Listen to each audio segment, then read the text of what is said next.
Šajās janvāra dienās Latvija atceras barikāžu laiku.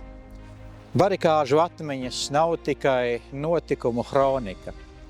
Tās ir dzīves liecības par mūsu tautas nesalaužamo garu. Jā, šodien pasaule ir citādāka, bet jautājumi paliek tie paši. Vai spējam nosargāt brīvību ikdienā, ne tikai atmiņās? Vai spējam palikt vienoti, kad ir grūti? Vai spējam pateikt, man nav vienalga? Toreiz nebija vienalga.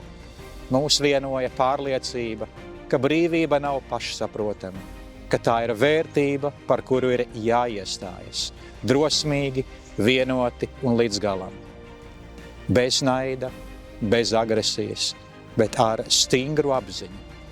Šī ir mūsu zeme, mūsu valsts, mūsu Latvija un mūsu atbildība. Toreiz cilvēki nezināja, kā viss beigsies, bet viņi zināja, ka nedrīkst paiet malā. Nebija garantiju, nebija drošības. Daudzi toreiz lūdza, skaļi vai klusībā. Daudzi vienkārši darīja to, ko sirdsapziņā lika. Tas bija laiks, kurā ļoti skaidri varēja redzēt cilvēku iekšējo gara spēku. Laiks, kad ticība, cerība un mīlestība nebija vārdi, bet dzīva rīcība. Ir pagājuši 35 gadi. Šodien mums vairs nav jāstāv augstumā pie ugunskuriem, bet jautājums paliek, vai spējam stāvēt par savu valsti ikdienā? Vai spējam būt vienoti, godīgi un atbildīgi arī tad, kad tas nav ērti?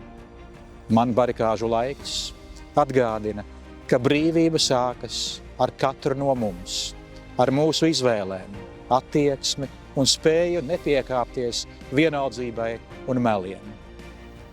Valsti nevar nosargāt tikai ar likumiem un robežām. To sargā cilvēki ar sirdsapziņu, ticību, godaprātu un atbildību. Atceroties barikādas, es ticu, tā nav tikai vēstures lapuse. Tā ir mācība šodienai, kamēr cilvēki būs gatavi stāvēt par patiesību un Latviju, tikmēr mūsu brīvība būs dzīva. Barikādas bija par izvēli, par palikšanu savā vietā, kad vieglāk būtu aiziet. Šī izvēle mums joprojām ir aktuāla, tikai citā veidā. Lai mēs nepazaudējam to, kas toreiz tika nosargāts, un lai Latvija paliek cilvēku sirdsapziņās garīgi tikpat stipra kā toreiz. Lai šī atceres nedēļa kļūst par brīdi, kad pieminām un pateicamies, bet arī uzņemamies atbildību. Sargāt Latviju ar uzticīgu sirdi un nelokāmu garu. Dievs svētī Latviju!